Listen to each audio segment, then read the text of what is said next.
Welcome back to Hardball. A California book publisher says most of the books geared to children have a liberal bias, and he's working to change that. Eric Jackson publishes books like Help Mom, There's a Liberal Under My Bed.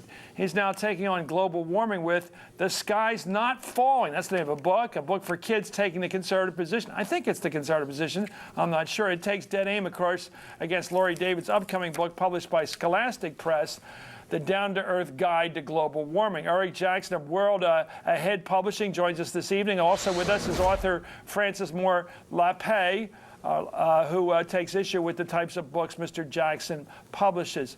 Let me go right now to Mr. Jackson. Why do kids, what age group are you pointing to here with this book? Well, first of all, thanks for having me on today, Chris. And the age group that we're looking for is actually the same as Scholastic. That's the 9 to 12 range. So we're actually looking to put out a book that is speaking to the exact same audience that Scholastic's upcoming book will be targeted at. Well, what is, let me just go through one of the subjects here. Help Mom, There's a Liberal Under My Bed. What's that story about? Put it in your own words. Do the storyboards if you can, verbally. Sure, that's a fun little illustrated story that tells the story of a couple of boys that set up a lemonade stand, and there are liberals that show up that coincidentally look like Hillary Clinton. Coincidentally, but you did it that on purpose, right? Well, that was the author and the illustrator's work product, but yeah, it's certainly satirical. It's fun for adults to enjoy a chuckle at, and it has a story that's really about the American dream and about the free market. What is it that kids should fear from the person you're describing as a liberal? That's obviously Hillary. What should they fear? What should a kid who's setting up an independent lemonade stand that doesn't have to pay taxes on it? Obviously, regular kids in the neighborhood, our kids have done it. What should they fear from a liberal? What's the message here?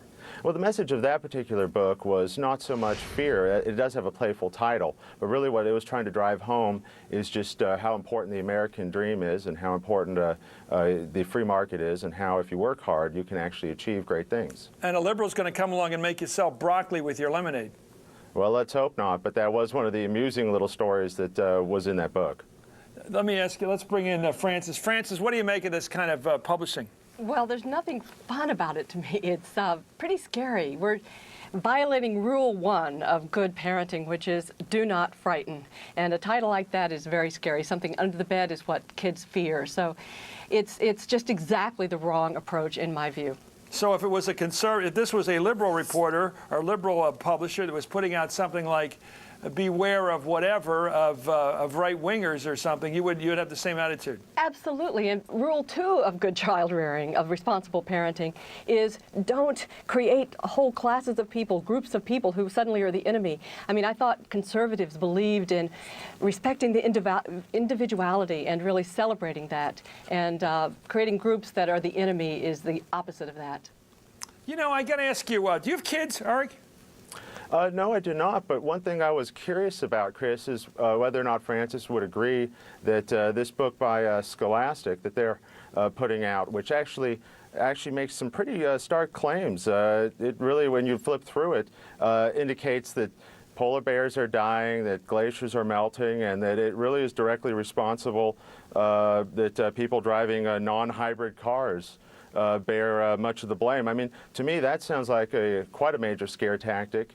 And frankly, the book that we're putting out, The Sky's Not Falling, which will also be available in September on the same date as Scholastic's book, is really meant to counter that, to counter this sense of fear, and to help children understand, hey, it's a complicated issue, but it's not necessarily something that you need to be worried about.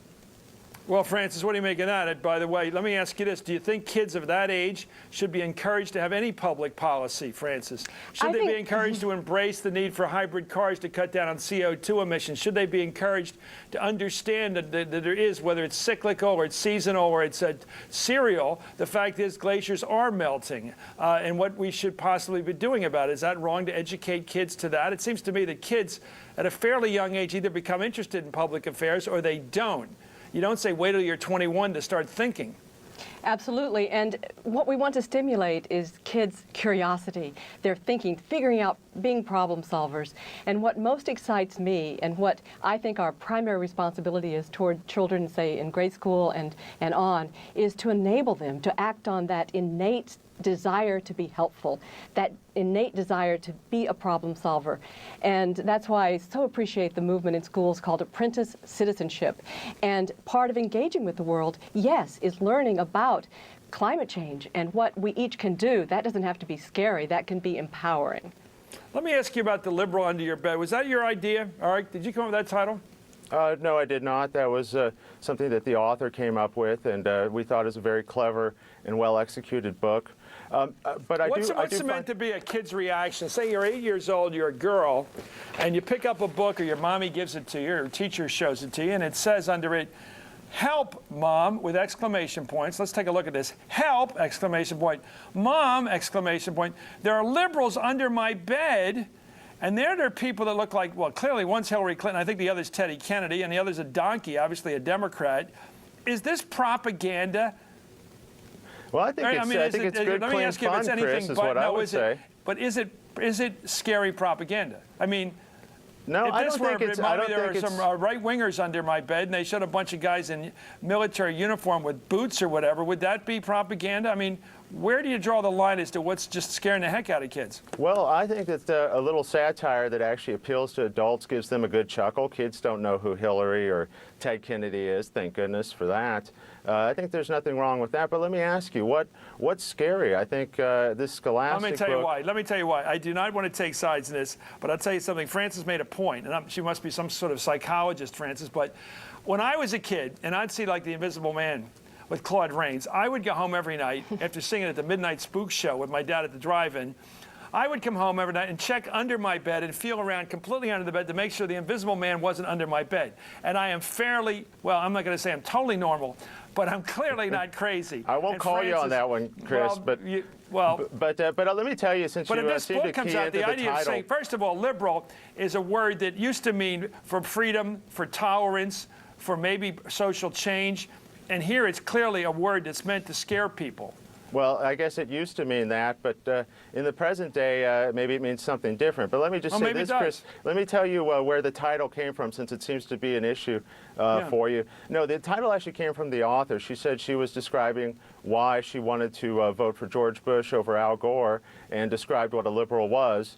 And apparently her child, whom she was describing this to, hopped off the bed and looked under it to see if there was a liberal down there. So it actually was a funny little incident from the author's Frances, what do you make of that? Does that justify the title, Frances, the fact that the kid demonstrated the title ahead of time? Absolutely not. It is frightening, as you say. I was that kind of kid myself, and I think many are. I'm so sorry, you Frances, are I hear the term pushing frightening. fear. I hear the term frightening and fear quite a lot, but I haven't heard you weigh in on what you think about Scholastic's book. Here, let me just hold it up again.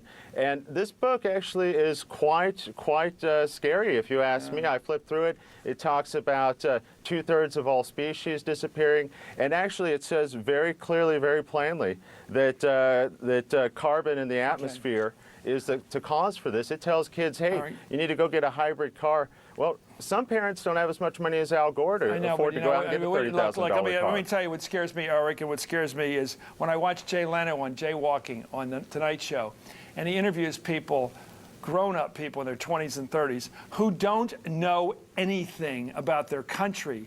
And then he says, what do you do for a living? And one of them says, I'm a teacher. That's what scares me. Anyway, thank you, Eric Jackson. Thank you, Frances Moore Lappé.